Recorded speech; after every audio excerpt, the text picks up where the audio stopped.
Okay, we're going to get started with this meeting. So if you can, okay, you in front. Can you stop talking, please? Yes, ma'am. I'll try. Okay, we might have to send you to the back of the room. Okay, most of you know me. I'm Judy Rosales. I'm the Executive Director of the Coast Ridge Forest Council. And this meeting today is actually part of the Sonoma Coast Collaborative, which is a group that we formed under the Forest Council to do large-scale planning along the Sonoma Coast. We're looking at about 91,000 acres going inland from Jenner to the Sea Ranch. And now we're also working with Monty Plakos, fire chief up there. So we're covering a lot of area here. And so we're going to start looking at how to, expanding the projects that we're doing on a large scale level. And part of that is going to be working with Ella here on creating these pods, these containment areas for fire. And she and Marshall will talk about that a little bit more. And that's part of our planning, to get a large scale comprehensive fire map so that we can look at all of these areas. As all of you know who live here, each one of us, we're all connected. If we're working right now with Muniz ranches, and you go to their ridge and you're looking down on Cass Highway. You go in the other direction, you're looking at the Navarro Ranch, and then we have Blue Jay Road, and Gualala Ranch, and Seaview Ranch, and Timber Cove, and Annapolis. So if we don't work together, it's going to be very difficult. So we're trying to take a bigger look at this picture with, and we're very fortunate that we have some experts right here among us, like Ella and Marshall. We have Marissa over here with Biswell Forestry, and they're doing a lot of on-the-ground work as well here in our own community. And so I'm going to turn this over to Chief Marshall Turbeville, CAL FIRE, and Ella Griffith here with Tukman Geospatial. Thank you. I'm going to be a silent partner. She's going to talk for a while. Oh, I'm going to need his help. Is everyone okay if I take my mask off while I present and talk? Airflow? Yeah, cool. Thank you. All right, we're just going to get set up here. And if everybody could at some point sign in the sheet that's on the table up front. We could maybe put it, Yeah, pass it around. oh, thank you.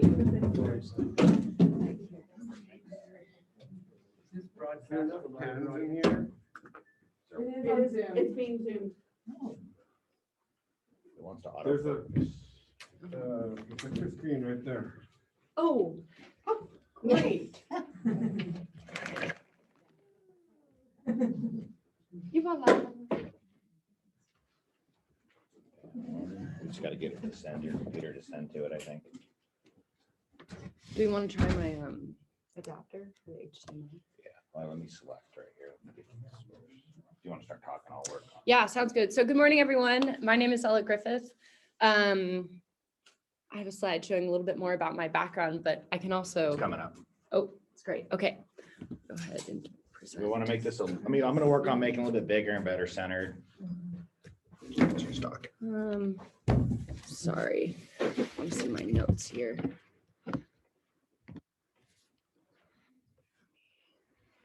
Yeah. You want to close it?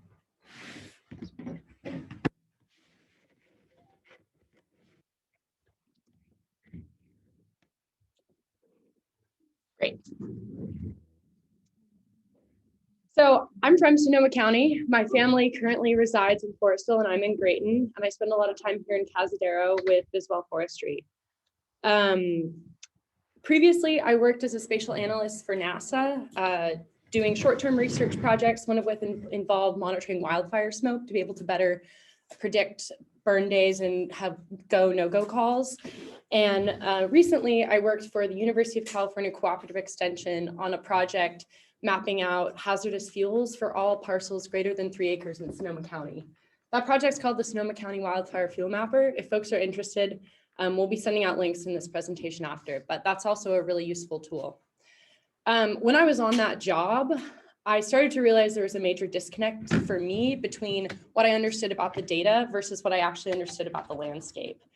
I realized that I would go on landowner site visits, maps in hand, but I wouldn't be able to tell them anything about the implications for wildfire in terms of what they could be doing from a prevention standpoint, right? That was our foresters, and they were able to explain that information. So I got certified as a T2 wildland firefighter and began volunteering with the Prescribed Burn Association, which is how I got connected with Biswell Forestry, Sterling, Marissa, and the rest of the community. And most recently, I work my day job as a spatial analyst in Santa Rosa for Tukman Geospatial, which is a firm that focuses on natural resource management. And they're kind of the hired guns for Northern California when it comes to wildfire analysis.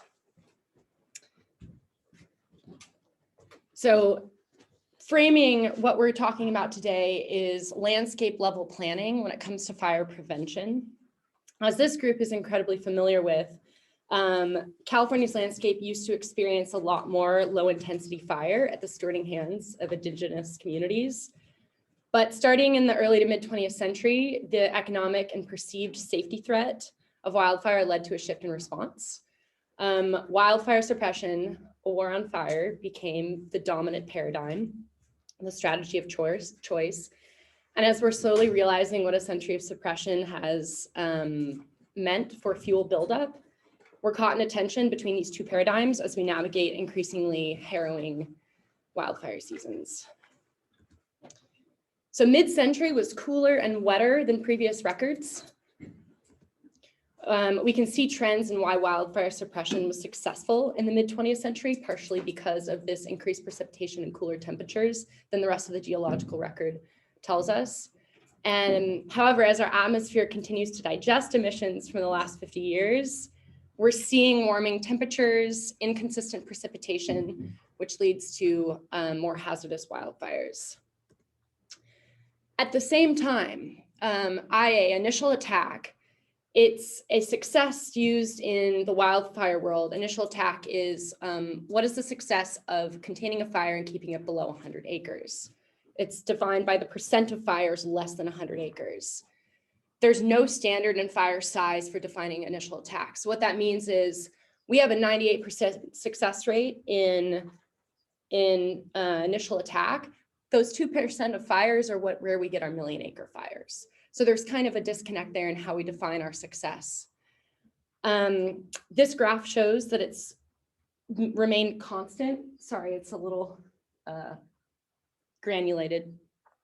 It's held constant over the years, declining a bit since the 1970s. But the point is, how much more investment can we put in suppression? How much more technology we have? And there's no changes. There's no changes in initial attack. It's still holding in the high 90s at its worst and best. What that means, as we face more frequent and intense fires, we're never going to get that 100% success rate in shutting down an initial attack. We're caught between management systems as we navigate the consequences of aggressive suppression. And the reality is, while it's really, really important to return fire to the landscape, our communities do not look the way they did when settlers first arrived. So we need to balance existing fire where needed, suppressing fire where needed, expanding good fire, and strategically planning fuel reduction projects, taking an all lands approach. That's a tall order. How can we create a planning framework that accomplishes all of this, right? They're seemingly conflicting agendas and goals. And I'm going to play a short video. We'll see if the sound's gonna work. I'm not sure. Okay. You might need to run off your computer. Yeah, I also brought a speaker just in case.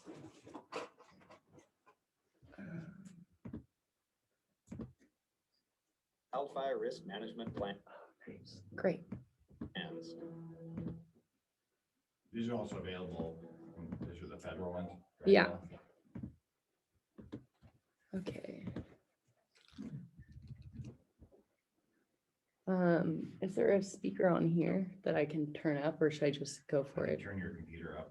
That remote over there does have a One of the volume up challenges too. of spatial fire planning is identifying control locations where operations can be safer. It's pretty quiet. Okay. Here, play it. See if I can turn volume up for it. It may not be loud enough just because of the speaker on that little.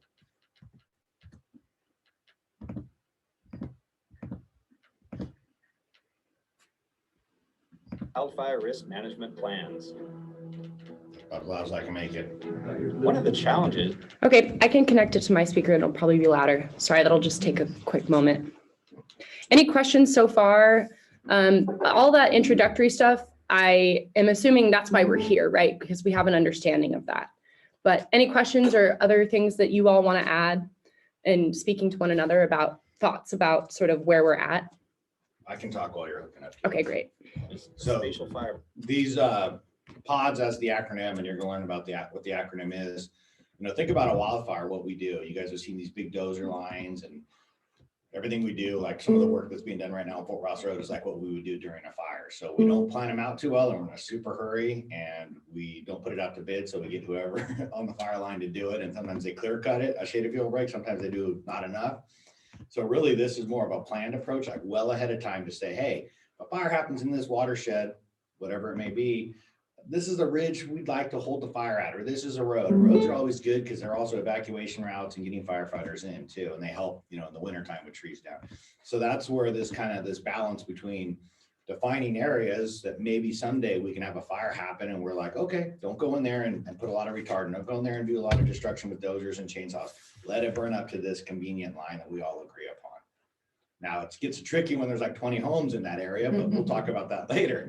And that's the fire adapted community stuff. So that's where this is kind of why we need to do shaded field works, why we need to identify areas, which can help with grant funding and stuff, and kind of where this is all going. So it's just another way to kind of divide up the landscape. You know, it's not always watershed boundaries. It's not always roads. It's not always fire jurisdictions. It's not always, you know, homeowner association lines. It's just another way to look at the landscape, to do things well ahead of time in a planned manner, ecosystem friendly manner, the best it can be, whether it's fire suppression, fire management, prescribed burning, to meet all those objectives. So we're not figuring this stuff out at 3 in the morning with people that never been here before type approach. So this is not just something locally. So these are all national videos. So where this kind of comes from, everything that's new is actually old, goes in cycles. So it's at the federal level. Yeah, so this video comes from the Rocky Mountain Research Station, and it's a little bit more higher level, speaking to, I think, using the tools that we're going to talk about more today, pods specifically, for fire planners, but it's for community members as well. So this gives an overall broad idea of how we can create a framework, again, that accomplishes these 3 goals.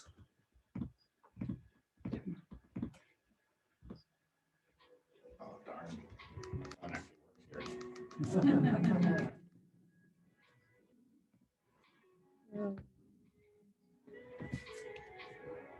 Sorry, I think it's... Is that the calm before the bad call? I'm trying to have soothing music. I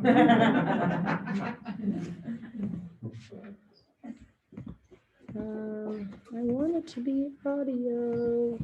On your Bluetooth devices list? Yeah, it's on, but I'm thinking that when I... Wildfire risk management plans. One of the Okay, will it work in presenter mode? Yeah, that got loud. Success. wildfire risk management plans.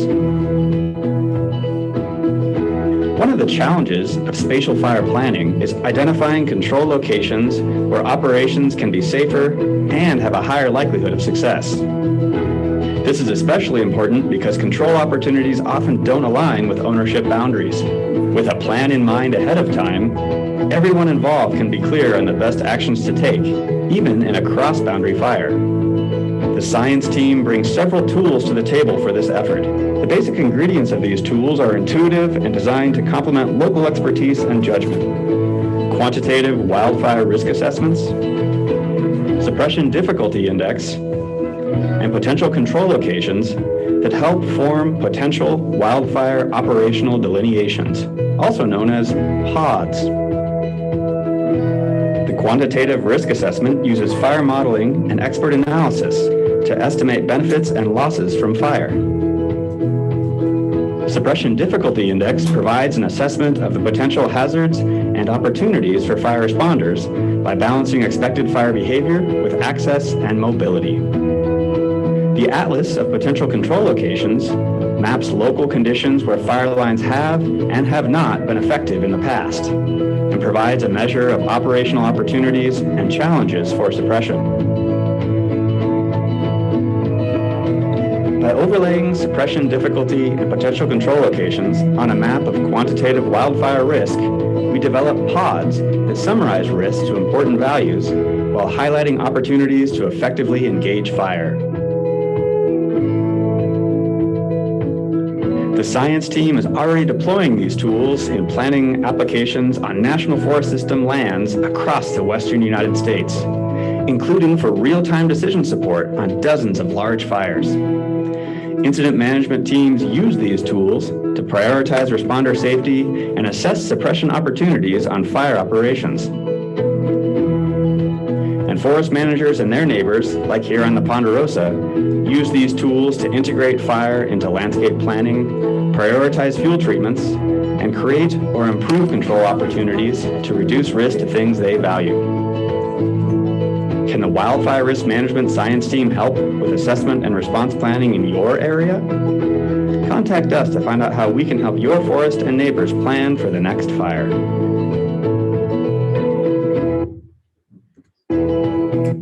So that gives you kind of a broad idea of the different tools used in it. PODs, potential operational delineations. What are they specifically? They're mapped polygons whose boundary features are relevant to fire control operations. So like Marshall was saying, the idea is that, well, the slide's a little later, but looking at the landscape through a firefighter's lens. When these wildfires break out, firefighters, make decisions about where they're going to put in control lines, how they're going to fight the fire. That's great, but we need to engage the fire before it starts. And PODs are really effective because again, it takes into account quantitative metrics. Is the Zoom okay? It's fine. It's Someone just can't somebody's get in. trying to get Oh, in. okay, no problem. It takes into account quantitative metrics by drawing on base maps, along with local expertise, people that know the landscape. The best way to create PODs is by drawing a lattice of connecting lines through geographic features. And this is best accomplished through in-person meetings, such as these, where regional experts are discussing the pros and cons of different control features and drawing on physical maps. Again, to look at the landscape through a firefighter's lens, you have to have base maps that allow us to do that really easily.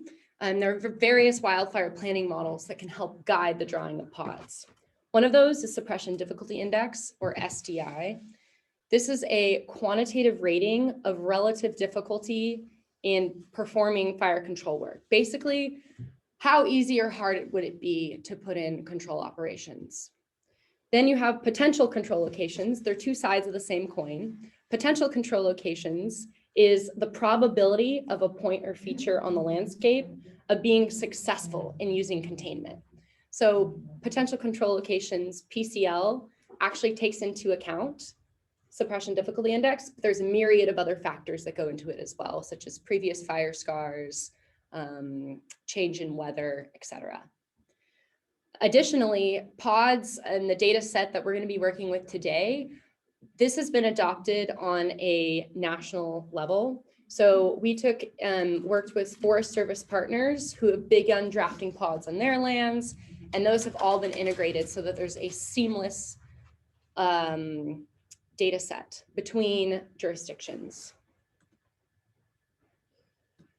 So these are the tools: potential control locations, suppression difficulty index, and local knowledge. You get a network of PODs. Any questions thus far, specifically about either what pods are or what the data sets that go into them include. Yes. Yeah, well, so first of all, thanks for your time and stuff. Will this, maybe we'll talk about this later, will these data sets be available to like the public or? Absolutely. Yeah. So, and I will talk about it a little bit more later about where we're at with developing pods in California, specifically along the North Coast. Right now, a public data set, we'll get to it, Okay. but they all will be publicly available. Great. So, You'll yes. describe what physically on the ground it looks like later.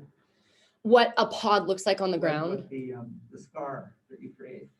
Yeah, so the pod isn't, I guess, a better way to think about it.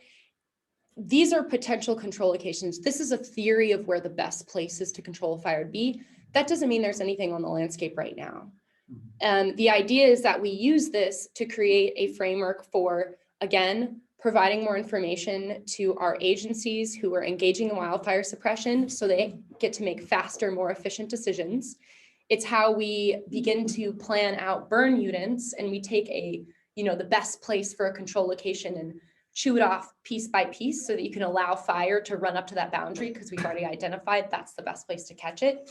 And it's also where you strengthen the viability of the control through fuel reduction, through fuel treatment. And that's the last point is probably what's most relevant to us today. So what the pod looks like along the boundary, it could look like anything. It could look like a ridge top. It could look like a dozer line at mid slope.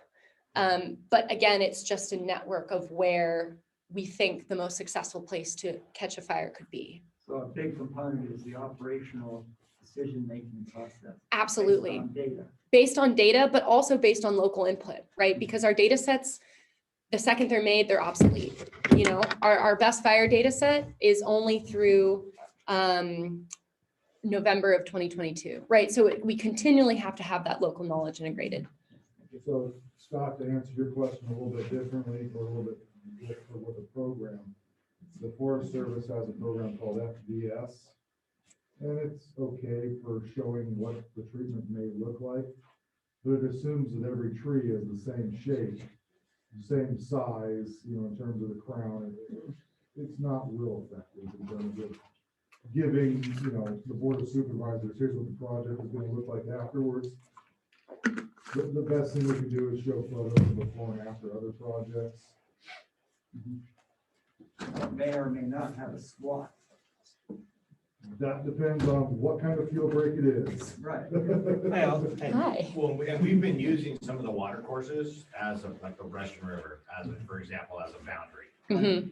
The ocean, obviously. Yeah. So again, what the pod looks like, that's as a community where we figure out where the best place to strengthen, again, the viability of the control. But sometimes a place is a good place for a pod because, again, it's a natural barrier like the ocean or a big major water source. Yeah, We question? have a Zoom landowner asking, are the ranches and land area you mentioned all in the same fire district? Yeah, so the beautiful thing about pods is it completely ignores jurisdictional boundaries. So things like fire districts, watersheds, whether it's LRA, SRA, FRA, that's not taken into account. Because again, when firefighters are engaging a fire, they don't figure out, we got to stop, Forest Service land, can't do anything about it. It's no, where's the best place to put in a line to control this fire, navigating around our communities. Let me know if that answered that question or if you have any follow-up. Why I find pods so wonderful is they address near and long-term wildfire risk because they expand the decision space, right? We're planning for wildfires before they start. It improves safety and effectiveness of the response. Right now, we're working to integrate the pods that exist, the large pods that exist for Sonoma County in the pre-attack maps for CAL FIRE. And it's an efficient use of resources.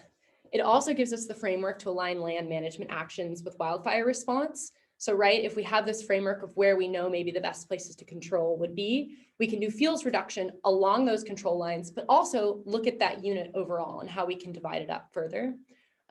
Use it for prescribed fire and forest restoration.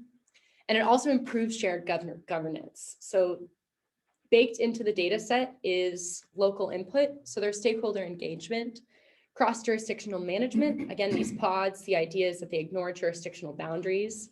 And again, it's a communication tool with stakeholders because it really allows folks to see the landscape the way a firefighter would. So we can all get on the same page about what our next steps are. And this map is outdated through 2021, but right now we are at, I think, closer to upwards of 50 national forests. 4 states, California is engaged in this PODS process. And Randy Moore, Chief of the Forest Service, in his memorandum talking about how they're going to approach wildfire reduction on U.S. Forest Service land, named PODS explicitly as a important goal to continue to develop. So in Northern California, I've been Tukman Geospatial has supported the North Coast Resource Partnership. Is anyone in this room familiar, or I should say, are there folks that are not familiar with the North Coast Resource Partnership? Not familiar? Not familiar? Okay, so the North NCRP is it's exactly that. It's a partnership. It's not necessarily an organization between all the geographies you see here in the counties that has a leadership council that consists of 1 supervisor from each county and tribal members from each county. The North Coast Resource Partnership, what they do is they look at the NCRP as a whole landscape to begin to funnel federal dollars down and act as a catchment system. In doing so, they provide umbrella funding and an umbrella framework for how money is and projects are prioritized across the landscape. So the NCRP has conducted 4 spatial assessments to support that prioritization framework. One of those assessments was the creation of PODS.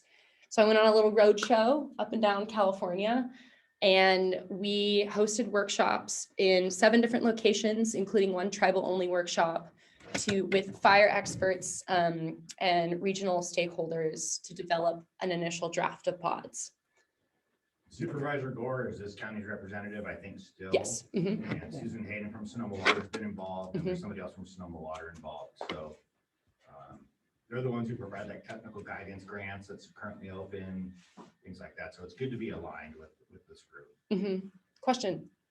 We got a NCRP grant for the development of the Fort Rossburg project and the CAL FIRE grant that we just got. And we got technical assistance from the RCD, from Sonoma RCD, through Jason Wells, who helped us develop these projects. And we're putting in another one right now. Great. Yeah, the NCRP, it's the only organization I've ever encountered that's like it, because again, it's not really an organization. It truly is a partnership between these different counties, figuring out how to best allocate resources and make landscape level prioritization. So this was the result of all those workshops, was a PODS layer, draft layer for the entire north coast of California.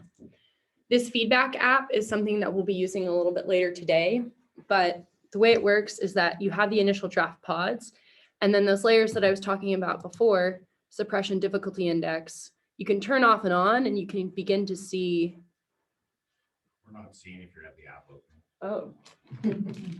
So, firefighter term, instead of all the fancy words Ella's using, instead of drawing on paper maps, you get to do it all electronically, and she can see it back in her office. You can work on it at your house, and it all gets fed onto a common map everybody can see. So I think the biggest maybe bad thing about the pods is they're really, really big. Like your whole area might be 1 pod, and you want to get more property or couple property specific, which is great. I don't know if it's going to fit into the NCRP process or where that'll fit, but definitely we can go to that level of much more smaller pods. Sub pods, I don't know what term we're gonna have to invent maybe. New Well, and acronyms. on a smaller scale, it's gonna go into the VTP that we're developing, so. Yeah, so it's a little blurry, but you can see here, this is the web app that folks can provide real-time feedback on the pods. You can turn off and on layers. So that was suppression difficulty, and this is potential control locations. So you can kind of see here, right, the yellow is where it's easier. And for the most part, those dark orange boundaries follow it, but there's some places where it doesn't. It crosses through some red. And that's again, where the analytics aren't good enough. that's why we need meetings like this and meetings in person where local regional experts can say, you know what, this is a good place because I know this area. And that's, again, why it's so successful in wildfire engagement when it comes to suppression, when you get folks that don't know this landscape, that are just making decisions based off of maps, we can't always get that right. So, questions? What is the app?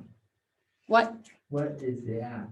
The app, it's just a website. Yeah, I shouldn't have said app. Yeah, it's just a website. It's just a website that anyone can access and anyone can make inputs into. So what's the website? Yeah, what's the website? The website is, do we want the full URL, or maybe I can send it out in a link afterwards? Yeah. That would be That'd best. I think we should send out the pods videos at the federal level, just so you guys can see the whole suite of the pods videos, and then send out the link too. Yeah. That'd be great. Yeah. Yeah, so I guess backing up a little bit, what is going to be useful about well, for back there, I'll answer that Well, first. just, can you define what is the north coast, or what is the extent, is like Sonoma, the bottom end of it, or? Yeah, let's go back here. The North Coast, it's based on watersheds. So it's actually not all of Sonoma County, but it's pretty much, it's cutting off a little bit of It's Petaluma. the Russian River and the Guala watersheds of Sonoma County, so you guys are definitely in it. Yeah, oh, we're Petaluma- definitely in it. Petaluma's not, but Yeah. they're not at this meeting. Yeah. Okay. Yeah. And close, And then, Which doesn't have a watershed, right? Yeah, Yeah. that's all. would you be able to, on the website with the map, would you be able to scroll over to? Absolutely. So maybe the other thing we should do is send out the website for this. Right now, so You everyone guys can look at it real time. Well, we got this map, but I'm saying for the North Coast Regional Partnership, if you guys want to do more research on who they are, we'll send that out too, correct? Okay. Yeah, That yeah. way you guys can. absolutely. So let's see. So kind of what, real simple terminology, we all have opinions about where to do fuel breaks and where to do things. This is the science behind it of like, okay, you look at how hard it is to put out a fire in a certain area.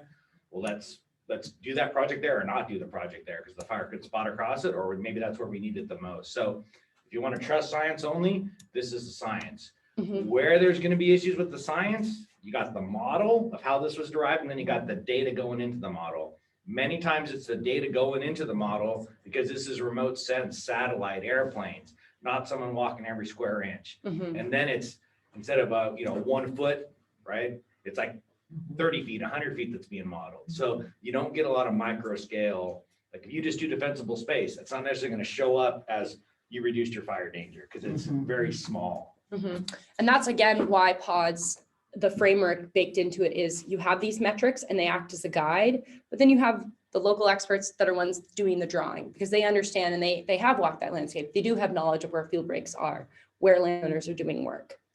Question. Well, and I think an important thing to point out is, she already said it once, this is a snapshot in time of when that photograph was taken of the Mhm. landscape. 2013, right? 2015? 2013 was So the last best. In the last 9 years. Okay. Think about what sudden oak death has done on the landscape in this part of the county and how Mhm. much field loading that is added.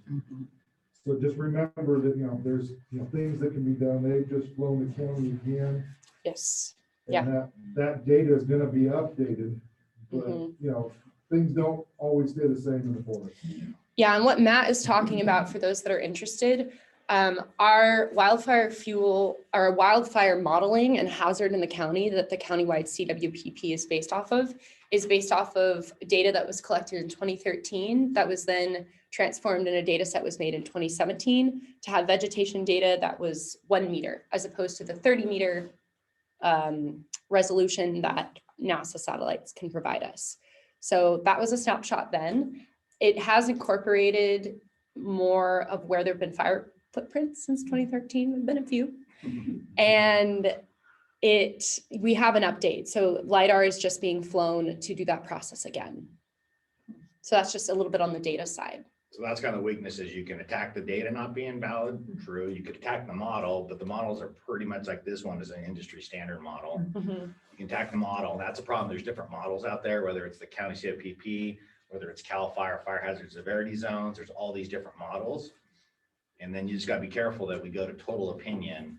Like like Marshall said, to do the project there, which is not science-based, right? So we just gotta kind of take it all into, perspective. There's the Yeah. data, there's the model, and then there's gonna be opinions. Yeah, and again, you can kind of see though, like this is what the data gives us. It gives us the light orange is the best place for control.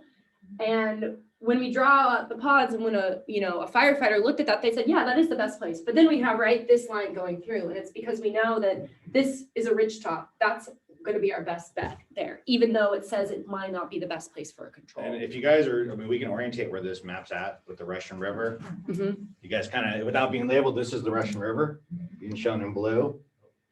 Oh, sorry. There you She go. wanted me to be wrong. Oh, no. No, There we go. I see it. Cazadero, Fort Ross Road, King Ridge Road, Pole Mountain. These are some of the fire roads up there. Muniz is just off, Myers Grade, Mhm. Bohan Dillon going. So I don't know from the back of the room if it's real faint or not, but downtown Cazadero is right there. Mhm. So then if you turn on, I'll turn the layer on. Yeah. So remember Cazadero is right here. And this is all stuff you guys will be able to do at this online website. You can turn on and off the data. So there's downtown Cazadero. That must be, is that Smith Ridge Vineyards up there that are blue? Bohan Dillon Vineyards are blue. Cazadero, bottom of the, where Falls Austin Creek shown in blue, downtown Cazadero is blue. What's blue significant? What's the significance of blue? Blue is the absolute easiest place Okay. to control a fire. Doesn't guarantee we're gonna, Doesn't guarantee, none of this is a guarantee, right? This is all just how we look at the landscape and how we make plans. so less heat, less flames, less embers. Yeah. Doesn't mean it's not gonna burn, just less resistance to control. Mhm. So. Mhm. So, yeah, and then you got the, I don't know if you can tell the darker reds, Mhm. but you got the reds, and in general, the yellows kind of are the canyon bottoms. Or roads or. Yeah. Mhm. Thick So there's, vegetation. either yeah, side. Fort Ross And the Road. yellow, it represents what? The yellow represents, so it's a scale of easiest to potentially control the fire versus hardest to potentially control the fire. And that scale goes from blue to red. So yellow is a little bit closer to difficult, but easier than red. Yeah. It's also kind of a good area. I mean, I think one of the things, values I see in all of this is a kind of common denominator approach for people to look at and sort of have like a unbiased, if you will, thing to say, oh, yeah. this is- Science-based. this is important. And yeah, it's the roads. It's, yeah. Absolutely. And I was discussing with someone earlier, it can be difficult to engage landowners in this process who aren't already engaged or aware, but something that's really wonderful about this is it gets everyone seeing the landscape in the same way. It gets firefighters on board with indigenous communities, on board with landowners, on board with land trusts, right? Because it's just about where are we maybe going to have the best success in controlling a fire. And that is a fairly objective process. And the debate comes in when you know the landscape, like we all know here, and you can really get down to the nitty gritty. So these pods are pretty big, a couple thousand, 4,000 or 5,000 acres. So what's going to be relevant for you all is, first of all, looking at those existing macro pods and thinking about the fuel break projects that your community wants to advocate for to strengthen those lines. And then you take each unit and you look inward. You say, how can we break this up even more into small management units? But also, how can I think about what are the values or what are the assets within that pod, right?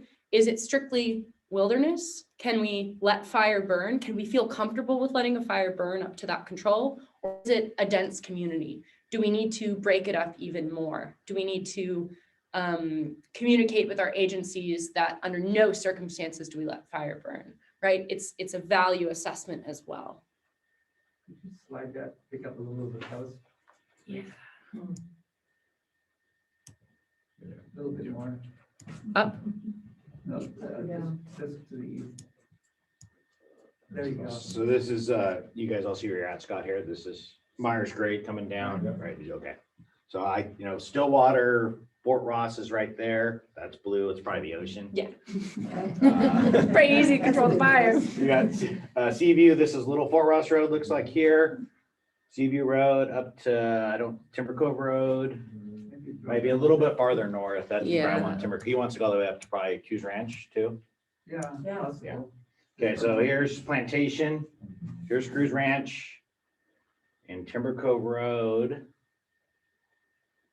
Not seeing it called out as a road, but it's probably right through, down through here. Yeah, because here's the fault, yeah. So Timber Cove proper down here, Windermere Point. Probably that one or that guy right there. Are we gonna get a chance to see this more closely today or? We don't have paper maps for you all, and so we're going to talk about what would be the best use of time after this. I think what we should do is zoom in on one area just to show you guys how to And do some examples right? of drawing. And then really it'll be, I think, best for you guys, maybe with your community, your neighbors, people that come be here today, really to go down to that level that you want to go down to. On the coast, we have a lot of bad fuels, but is it the color more yellow because of ocean moisture? The color is yellow because so one of the biggest factors in potential control location is proximity to road, is 1,000 feet from the road. So along that coast, it's pretty easy to even hike out a little, it's not that far to hike out as you start to get further in. Yeah, so remember all this data, think about ingredients like making a cake. So distance from road, type of vegetation, slope, all gets mixed in. And then think about like if it's like 1 cup of flour, 2 cups of sugar, it gets weighted. And she can go away to the science if you'd like to. I can make it really sweet or have kind of a shitty cake. That's all the stuff that goes into that. Remember that coastal pine die-off didn't start until Yeah, and that's not 2018, represented. 2019 started, Right. so Yeah. you're not seeing that mortality there in that photo. Right? Other questions? Yeah. What about the wind? Yeah, so that is an issue that comes up with pods a lot, right? We say that this is a good control location, but that's also weather dependent. So that gets a little bit more into the suppression side and decision-making process. We have something called dancing pods, and it's pods that are dependent on the weather. So that really, really kind of gets into the weeds a little bit. That being said, again, we aren't all here because we are firefighters that are looking the best way to suppress wildfire right now. We are engaging the fire before it starts and planning as a community. And we can't, taking the weather into account, that's why your local knowledge of, yeah, I know this ridgetop gets real windy, upslope, downslope winds. You can take that into account when drawing pods location. When you're making decisions about fuel management, that's not necessarily something to integrate as much. Yeah, and I'll just add on, it's a little bit of semantics about risk versus hazard. And what it gets into is how many windy days do you have here, which, maybe it's like 7 days a year, maybe it's increasing. Southern California might have 20 days a year. So then you get into this whole thing about what's the probability, because ultimately on a windy day, none of this may be effective. This is not for the extreme day. About a southeast wind or a regular northwest? That doesn't matter. Just wind. Yeah. Yeah. Even the afternoon fog wind coming up, that can be very, very bad for us for like maybe only 1 to 2 hours versus a north wind might be like a 12, 24 hours. But wind in general, regardless of direction, is a problem. And again, that's why this framework, it's not just for when we have a 100,000 acre wildfire that's growing. It's not just a suppression tool. It's also how we're going to plan so that our wildfires don't get that big because we've done the fuel work already in there. And again, that doesn't necessarily, you don't need weather dependent metrics for that. Yeah, and I'll give you a little bit more about the wind, sorry. It's also fuel dependent. I mean, if we have a strong wind and it's in grass and not a lot of embers, we'll be able to stop that at some point. It's, grass fire is different, but the wind, when a fire's on the tops of the trees, the crown fire, that's really a problem. That's what we're seeing in Mariposa right now, because you're having embers land way downwind. So if we also attack the vegetation, manage the understory and the shaded fuel breaks, we keep the fire on tops of the trees. So it's really a combination, but bottom simple line, when it's windy, firefighters suck. But when, so at the moment when, now that grants are being granted and money is becoming It is available, included. is, They want to type I'm sure you look at that too, like websites into the when chat. they work on these certain areas, do they work on like worst case scenario, the really high wind, the high strength southeast winds that, have driven the fires in the last couple of years? Or do you, for this particular area, do you more look at, okay, what happens 9 out of 10 days here is like the wind comes from the northwest? Was that a factor in like where like the work, say, is being done like right now and where the grant money goes, or does it not really matter? Well, in a perfect world, it would matter, Yeah. but we're not there yet. But by doing this, you're building a system where we can start prioritization where we're gonna do work at. But a lot of that may depend on where there's living landowners and cost of treatment too. Maybe just not feasible to treat some areas. So we're getting really into now prioritization of where the project should occur. This is more just looking at like where they should occur geographically, not what's more important than the other spot. Okay. And I know Craig has a question. Well, I would just speak to that. I would just say right now, our focus with this grant work is getting the roads. I mean, it's all, we were hoping to be in a position where we could say, what's the big plan? But right now it's egress and ingress. And that's more than a full-time job, but it's not a no-brainer, We got a question. Yeah, I was gonna ask, are there other criteria to be looking at in terms of the difficulty of putting a fire out? So that, I'm gonna turn it over, but that is a national model, that Yeah. SDI, fire suppression difficulty, and SDI, suppression difficulty index. That's a kind of a national set model. So we're standardized across the state, across the nation. So to change that model, and that's why there's other models out there. The one that's gonna probably generate the next big controversy is the fire hazard severity zones that are being redone, hopefully in a month or two, and that's gonna generate controversy. That's another model for like the same thing. Well, But I'm if you want to just change thinking- SDIs, you can talk about it. I don't want to change it, I just want to know what it is, because. Yeah. So that's. I'm head of the forestry committee for the Gualala Ranch. We're looking at doing work. All of this stuff is really helpful. I'm thinking about how do we prioritize where to do the work. So I'm wondering about the criteria we can apply, even if we can't use the scientific modeling very much. But are there other besides slope and type of vegetation and the ones you mentioned? Yeah, that go into SDI. Those are some of the biggest ones. Proximity to roads, so how far off. Slope is a big one. Veg type. I think location and distance from fire station, right? Response time. And those are the major ones. And then there's a little bit more black box tweaking that I'm happy to talk about with you more after. Great. Yeah. Since it's a federal model, I'm assuming it does not take into consideration all of our county and state ordinances that may say you can't do things there. That's a really good point. It does not take that into account. And this is the federal model that was used. I mean, I may have misspoke about federal. It's consistent across the county at a minimum, right? Yeah, so we actually, the formula, right, our grandma's recipe is good old Forest Service for creating SDI. So that is a federal model. Yeah, so that's the ingredients and the proportion of those ingredients. And the ingredients beating data sets. Yeah. Is there a potential, or is it in there already, that would consider ladder fuels? Canopy part of the base site. model? Yeah. I can talk technical terms too. Yeah, you can. I've been editing some of Marshall's maps and he's showing me that old dog's got new tricks. I said So ingredients, you say data, so ladder fuels, canopy base site. yeah, so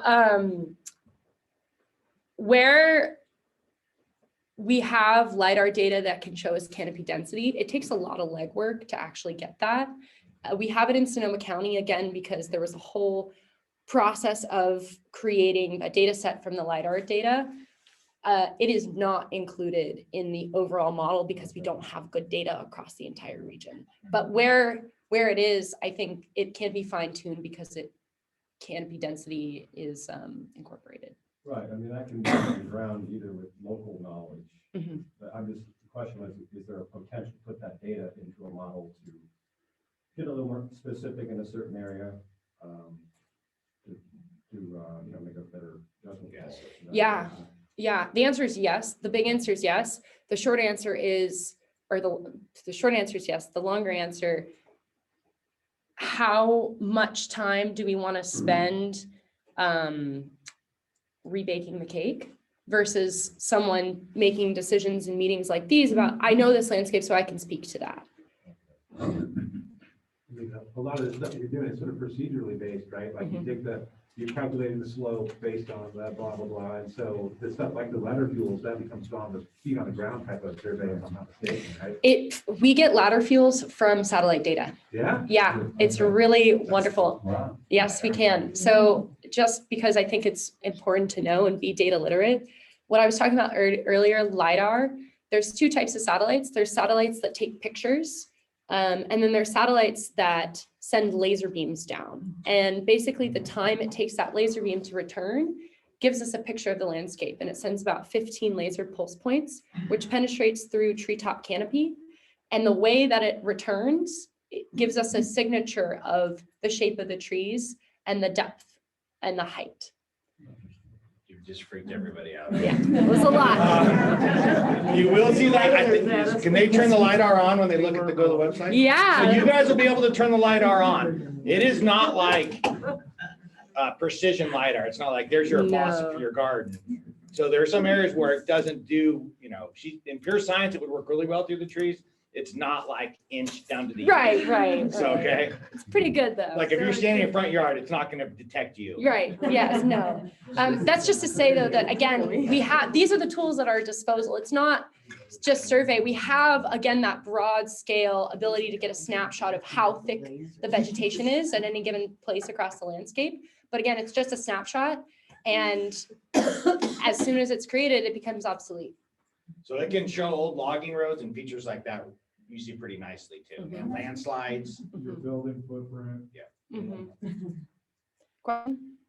When a pod's been defined and the perimeter requires modification, does that process coming from you affect the permitting process? I can't speak at all to the permitting process. That's not my, perhaps he can. Yeah. So, I mean, especially in the grant world, Scott, those severity rankings and those hazard rankings and all of those things go into how your project gets scored, absolutely. In terms of permitting, that's a little different, and no, I would say in most instances. Yeah. So this is not an authoritative data set. Pods are not an authoritative, this is where we're going to control the fire. If you're not proposing a project on a pod boundary, you're not going to get funded. Again, this is just a framework. This is an all lands approach.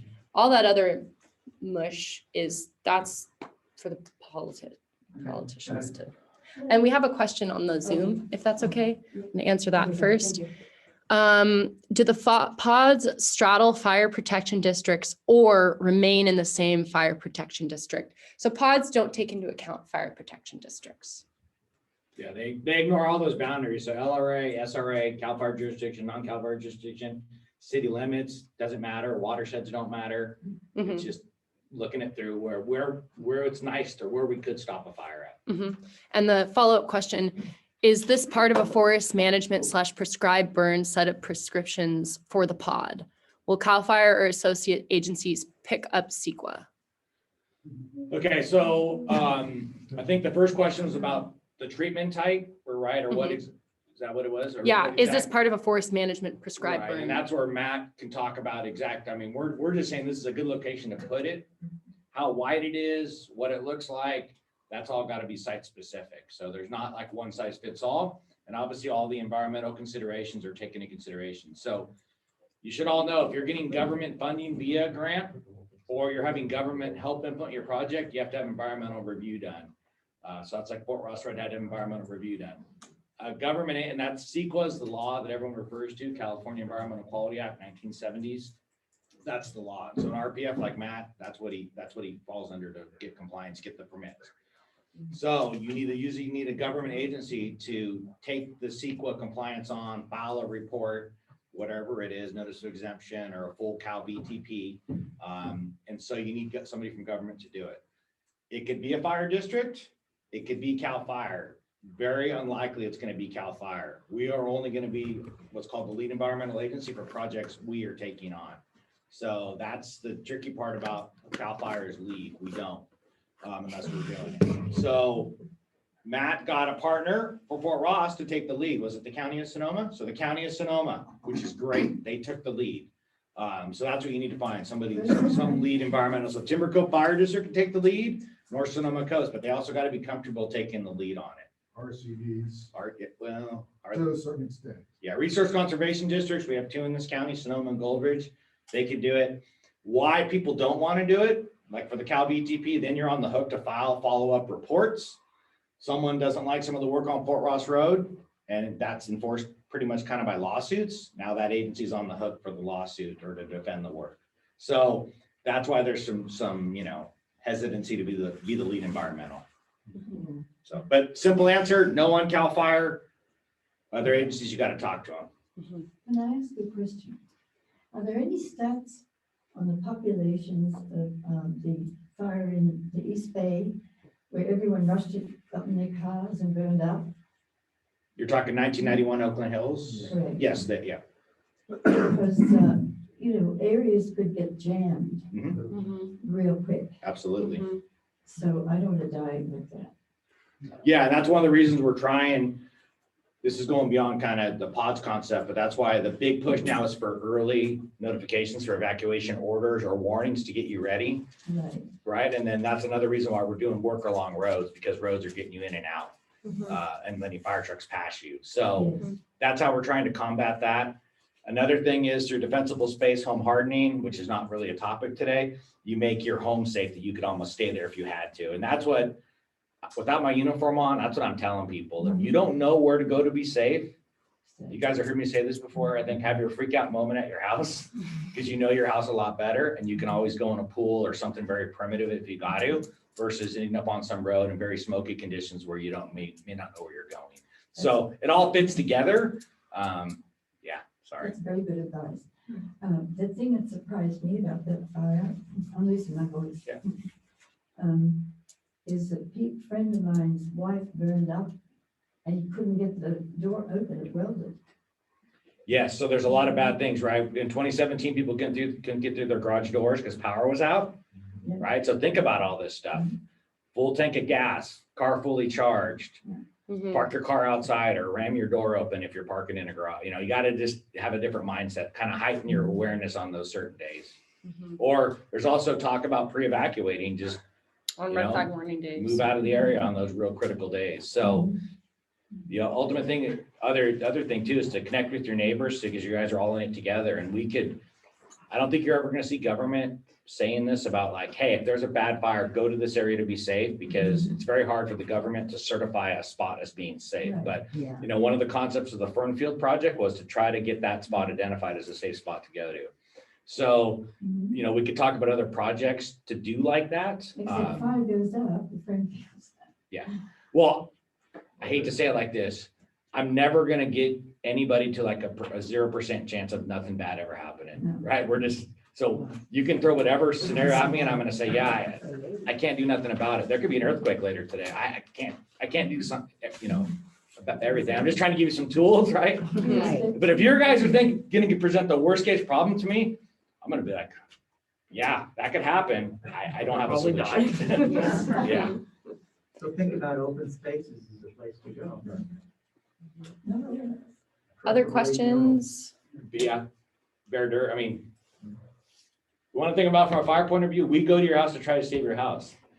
We're not going to stay there if it's not safe for us. So if we don't have like airway protection, the mask is like the first time ever they told us to wear something over our mouth during a fire. So we're going to go to your house and try to save your house. If you got good defensible space, we stay there. The only thing that makes us different is we've been there before and we're a little calmer.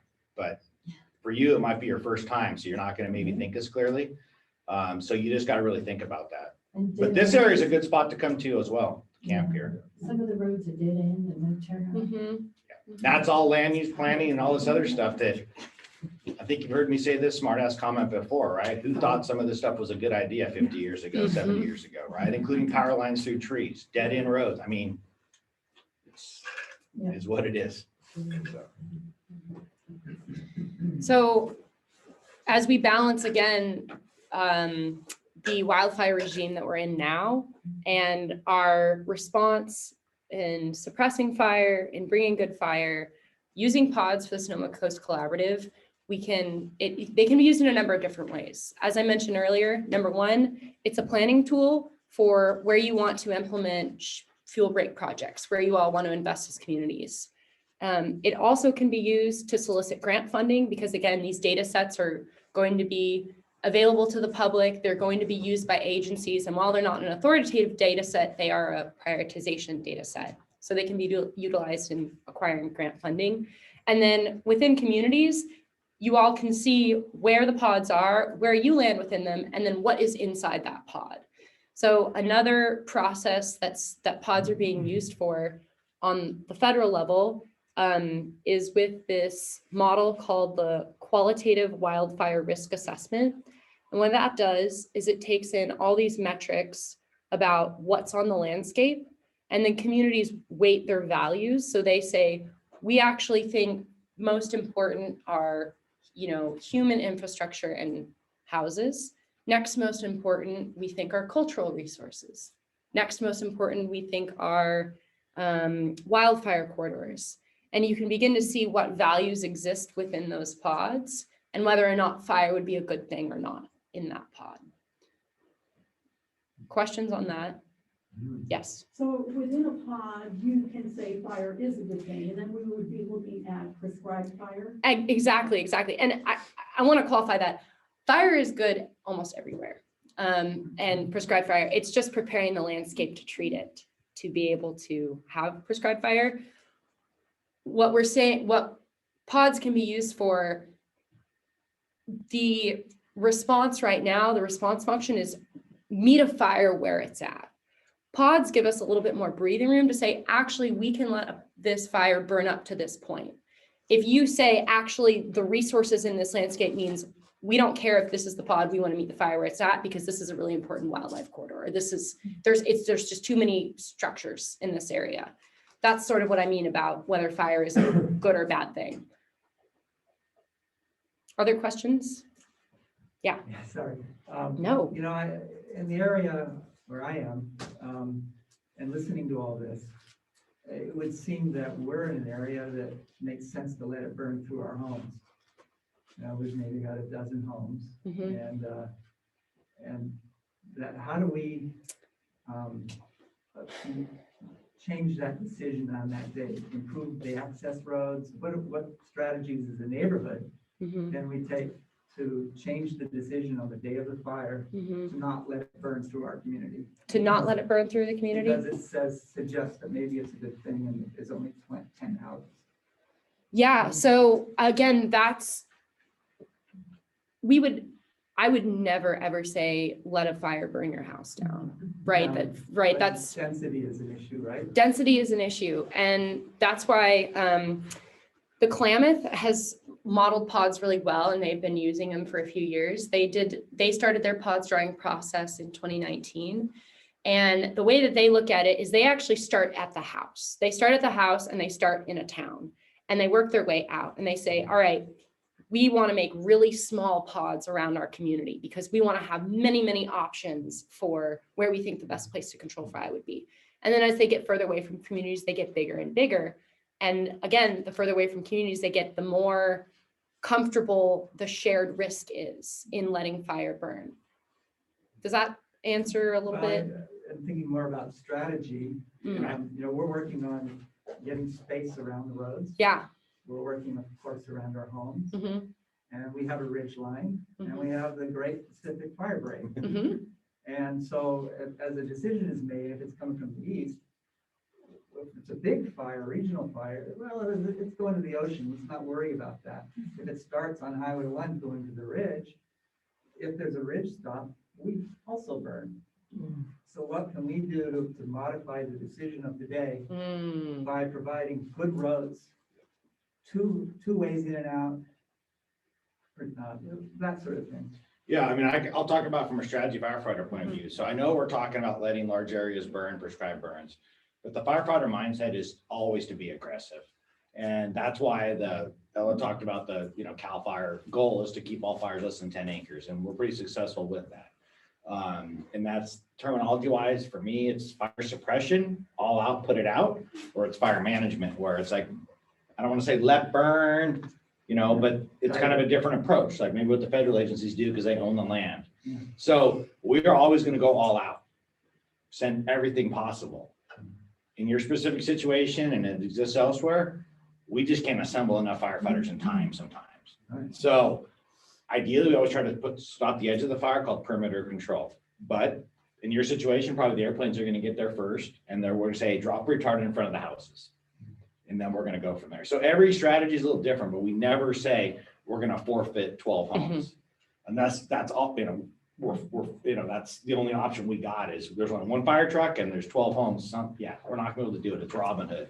So we try to always go all out, get an engine to every house, protect it. So it's really what you guys do as far as what I call homework, your defensible space, how you build your buildings, your roadway clearance, all that good stuff. Make it very, water sources, all those kind of things that we've talked about before. That's what's going to make the difference. So you don't always got to create a second way out. You just got to make it safe that if we go in there, it's safe for us to stay in there. And so firefighters do different tactics. So obviously we want to stop the edge of the fire, but if we're protecting homes, there's a lot of different things we can do. We can go into that house and say, well, the fire's coming. We can't be here when it hits us because it's not safe, but we got time to do X, Y, Z, and we do whatever to your house to make it safe. Okay. Another decision is that we can stay here and when the fire comes, and we're going to stay there. How long we stay there then becomes an option or a variable because we need to go to the next house. So we stay there for the worst of it, and then an ember gets in your attic vent anyway, and we're not there. A lot of engines, we can stay there for 4 hours. The other option is the fire's doing what it wants to do. We can't get out in front of it. We're like, okay, let the fire burn through it. We'll go back in and put whatever's left. We'll try to put your house out later, or maybe it didn't catch fire and we'll go in after. So it all comes back to how the vegetation is around your house to make and how your house is built. All those fundamental things come into play. More water, great.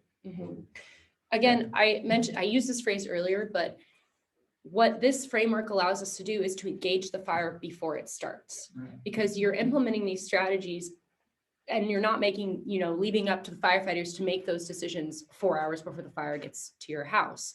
You're looking at the landscape and again, making decisions about where you're going to prioritize fuel treatment work as a community and as an individual. And it gives a framework to do that so that you can start to think about this strategically again before the worst case scenario. And I'm going to go and talk. So in your location specifically, I think Cruz Ranch and the Richardson Ridge there is going to be part of a PODS boundary. So you treat along the roads, that's where fire normally starts, keeps the fire smaller, we get on it earlier. Same with the ridge. Fire coming out of the Guala River, we stop it at the ridge above you. So that's how the PODS would apply, as well as just our conventional tactics.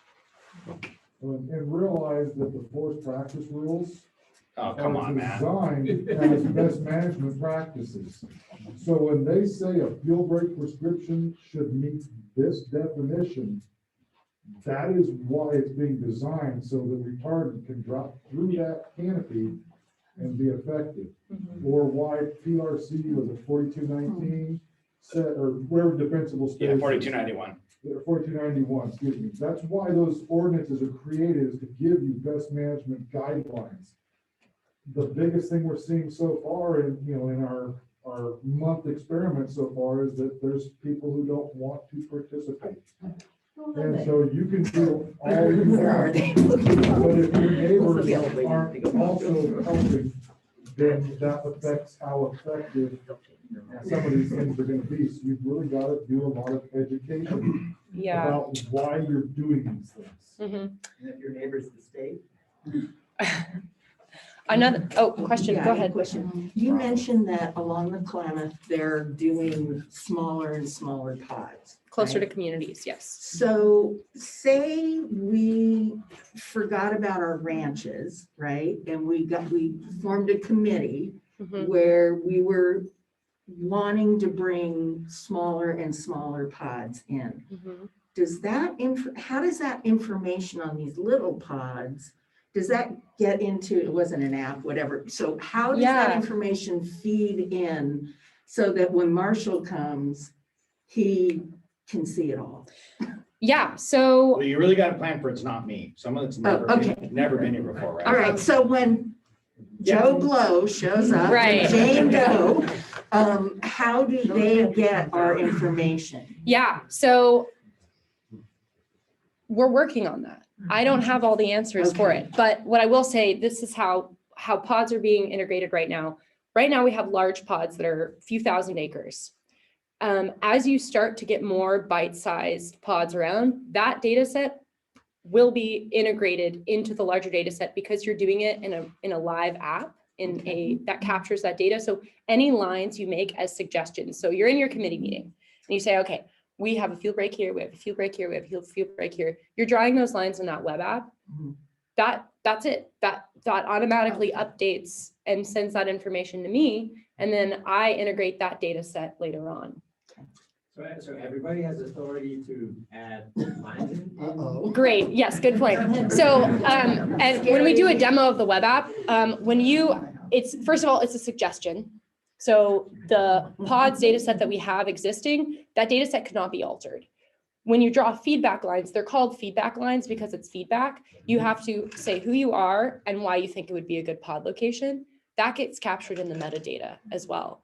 And then that all gets reviewed by spatial analysts to see, again, using more data to take a look at it. So far, the way that pods have been adopted for the North Coast of California, it's really only been fire experts. So this is kind of a guinea pig in opening it up to community members and landowners, but that it's what's necessary. Right. Yeah, no, it's a really good thing. Yeah. But everything is reviewed. And then reviewed from like live satellite, or maybe someone comes out in person and is like, yeah, this is great. This is nice line, but it's not really going to work. So yeah, let me just pull back a little bit. This is how I kind of see it happening. And I got a lot of great ideas. I'm just limited by my time and how much community networking I can do to get everyone on the same page. So at this big layer level NCRP, all the way from the Oregon border down to south of us and east of us, that's going to happen. I mean, that's what you're lucky to have her here. That's what's happening. So your smaller pods probably are not going to be in the bigger pod system, at least right away. That ship has kind of sailed in some ways. And CAL FIRE will have maps with those larger pods at some point. So really, we're talking about sub pods, community pods, which are great to have a local person here. So if you guys get feedback on this website, I didn't bring paper maps today, partly because I couldn't get my stuff together, but you guys can all look at what everyone's saying. We come back like this and, well, that's kind of lame. That's a bad place. That's somebody's property. We got to kind of look at this, trust the science, trust the data, and be like, hey, okay, we don't do this ahead of time, but I'll tell you, if there's a small fire on Fort Ross Road, yes, I'm going up on Bay Road, right? I'm going to tell you what I'm going to do, like it or not. When there's a fire, there's no committee. It's me making decisions. So I'm just going to be truthful with you. So that's how we're going to have to talk about it as a community is, what do we want to really go after funds for? What do we want to try to do? That's where it's going to get into the problems about where pods are at. Otherwise, pods are where I think I'm going to stop a fire, or where the community wants to do something ahead of time. And this is, again, this data process is in its infancy because we're just working on getting those big drafts and refining them. But as a community, you can see those big pods and you can use those to make decisions internally. And then guess what? The fire is less likely to burn if you're doing work in there anyway, right? You have your controls already. And when a firefighter shows up, they're going to see that big old line. So it's about how it's integrated in the data, which I can personally verify it is. It is a sort of incremental process, but it's also that work has been done now and the strategic decisions have been made. So the fire isn't going to be as bad to begin with. And I was right by saying these smaller pods are probably not going to be at the regional level. They're not going to be integrated in the CAL FIRE pre-attack maps, but I am able to update that data as incrementally as I have the capacity to do. So big fire happens, the command post is down the center of the fairgrounds. They can look at the same data and say, oh, wow, look at this community's done this. Yeah, let's put the dozers there now where we said this ridge was going to be treated anyway, or something like that. More questions? So you're saying that if they're not going to be included in the fire pre-attack maps, that our local fire department, let's say we start developing our own pods here within the Fort Ross DFD district. So our local fire department though will have that information as we start adding it. And so my next question is, as we start planning phase 2 of our shaded fuel break project, we're looking at roads right now, primarily through the wildfire prevention grant. We're also looking at, of course, health grant. So do we work with those pods? Do we create the pods prior to developing those projects? I'm just wondering how do we fit the pods into our future planning efforts moving forward? Okay, I'll answer this real quickly and then Matt might have something. So first off, on the CAL FIRE pre-attack maps, the only reason I said they're not going to be involved now is we're probably going to print some this year. So they're not going to be in the next iteration, 3 and 5 years. They could be in there very easily. For sure in the VFD and everybody else's fire map run books. As far as like the forest health grants or phase 2 stuff, I absolutely think, because that's what the community has agreed upon for vegetation management, fuels treatment. So I would say yes to that. I think Matt was gonna. Yeah, I mean, we already started that with phase 1 of the BTP. I mean, we have 130 acres of fuel break. 138 acres, yeah. That we've already identified as primary targets. Roads. Yeah. Yes. You know, and then from there, we talked, and you and I, Mark, will talk, that some of those roads are, you know, for egress, and, you know, going out to the ridges and some of those other flatter places where we know we can make initial pass. And that all playing into that document. And that whole pond Yeah. system. And I will say, I do have a laminated pre-attack map for the ranches. I know that most of the people here are from the ranches, if you want to take a look at that. Yeah. And just let you know, also, Ella's been involved in this other pre-attack project map. That'll be a little different than the one I shared with you. So we can look at the other pre-attack. I think their draft's still out here, but there's another version of pre-attack maps coming out. I was just saying, if we want to look at that map physically right now, and people on the ranches can kind of, and I have some pens that we can just use that one. Absolutely. If that's what people want to do. Yeah. So we've kind of, I know Craig has some, I kind of see this stuff. This is kind of how I think about the system. So the pods are going to give us the geographic area to do treatments. What the treatment looks like is going to have to be part of the Cal VTP and follow forest practice rules. How we choose where to prioritize and who gets to say where a pod at is kind of more the governance of this. That's your question, like a governance question. So we're mixing a lot of different things in. But this is really, you know, the sooner we start this process and kind of agree on stuff, the more we can get done. And like for CAL FIRE, then it's very easy. The community came together, says they want to do this project. It's like giving me a birthday present. Yeah. You know, it's much better than me as CAL FIRE saying, now I want to go to project community. And now I'm getting attacked by, why is that a priority? Well, how did you make that decision from a governance, right? Well, how is it strategic? You guys are delivering me a birthday present. So I like a lot of presents. This is why this is all good. Okay. Yeah, we have a question on the Zoom. Does CEQA have a fuel mitigation and tree management model included in its framework? Okay, so on the Macintalk, so CEQA is the law, right? California Environmental Quality Act. Don't destroy the environment, mitigate it, best management practices, okay? So that's CEQA. The state, CAL FIRE, a couple years ago, 3 to 4 years ago, funded environmental impact report, an EIR. That's the highest level CEQA compliant document if you want to do a project. It was called the Cal VTP, the Vegetation Treatment Program. In this Cal VTP, it said, hey, I talked about it last meeting, the herbicide. You want to cut trees. You want to do whatever. This is how you're going to mitigate. This is going to give you best management practices. If you do it this way, stay away from the water courses, for example. Don't light fire from the creek. Let it back into the creek. Gives all these advice, best management practices. You are under the programmatic statewide EIR called that Cal VTP. So, and Matt can fix me if I'm saying this all wrong. So then you guys want to do a project out here. Matt goes to the statewide programmatic EIR. We're going to do treatments XYZ. This is what I need to do to stay in compliance with that EIR. He files a Cal VTP document to whomever, state or county. I think you're going to the state, right? Saying, hey, we're going to follow the statewide programmatic EIR. We're going to follow all their guidance. It's been through courts and been through everything, been peer reviewed. And that's how you file the environmental review impact report. So as far as the question about how to manage trees, and I can't read it all, how to do all that, I'm gonna say this without having read it, but it's gonna have to follow the forest practice rules for the state of California, which is set by the Board of Forestry. And it's also gonna have to follow, if it's under the Cal VTP, the statewide EIR, it's gonna have to follow those best management practices in the statewide EIR. So that'll talk about canopy closure, right, Matt? Talk about working near creeks, erosion, no cut trees maybe during bird nesting season. That's why he needs to do bird calling like a whole year, different seasons, look at plants and flowers. That's all part of that, to make sure we do not degrade the environment as part of our vegetation management projects. So yeah, I hope I answered that. Yeah, that was, yeah, CEQA. Sorry, does No, go anyone in the room think there's too many bureaucrats involved that don't know anything about forestry? Is that too I many? can't, I don't know. I can't answer that right now. What they're we just gotta, I think the big thing is we gotta be very procedural and in our planning process and make sure everyone has a say and we do things right. Right.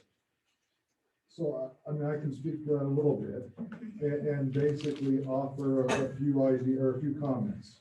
Is that the reason that the state has chosen to require CEQA on these projects is you have things like Native American sites, historical sites, endangered species.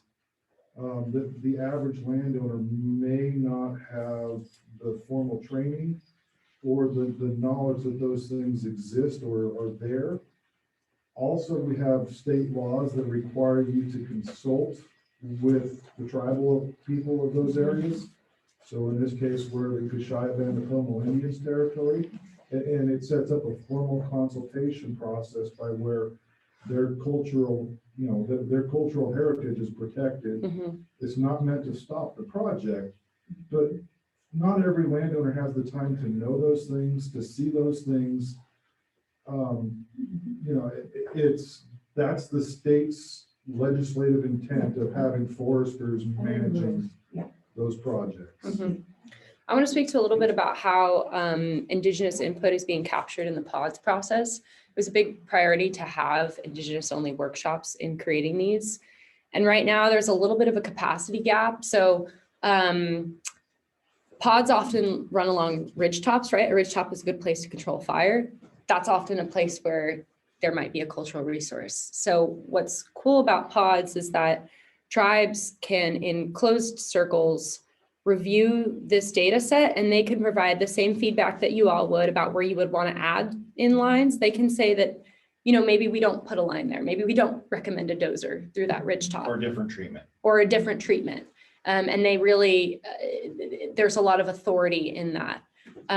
What we're struggling with right now is a lot of tribes don't have their cultural resources mapped. And if they do, they're not mapped in a way that's compatible with the sort of Western science. We need deadlines, we have it done, like, give me your data process. So that is something that as an analyst, I've been working to reconcile with tribes that we've partnered with on this, but that's just a little bit more information about how Indigenous input is brought into the pods process. And how that might slow a project down is if it's not mapped, someone like Matt's got to go out there and survey the whole property to get it mapped or make sure. And my phone, sorry. Yeah. Other questions? Yeah, yes. Coming back to a more individual micro level, if I don't know exactly what I could expect to happen within my little hollow, trees all around, is there someone who does an assessment for me that I could even pay for to have an educated opinion given me to where I could do more to make my home safe? Yes, there's people that do it in part. Well, UCCE provides a landowner consultation that, in my understanding, is for the most part free, and they can do that. They have registered professional foresters and they have a lot of experts to come out and do that. And then there's also so many private foresters that would be able to do that. So UC Extension has a program where they will actually pay a forester to come out on their dollar and consult with you. And I think it's up to $800 per parcel. So yeah, I mean, there's that resource. There are companies out there that, you know, can do the mapping for fire, you know, Tukman is doing a lot of this type of stuff. There's definitely services out there depending on what your needs are. Judy in the past has put on programs to get landowners to sign up for forest management plans. I'm sure that will be something that comes out of the education component of the Cal VTP that's moving forward. So yeah, there's all kinds of opportunities out there for the individual landowner looking to do those things. Yeah. Other questions?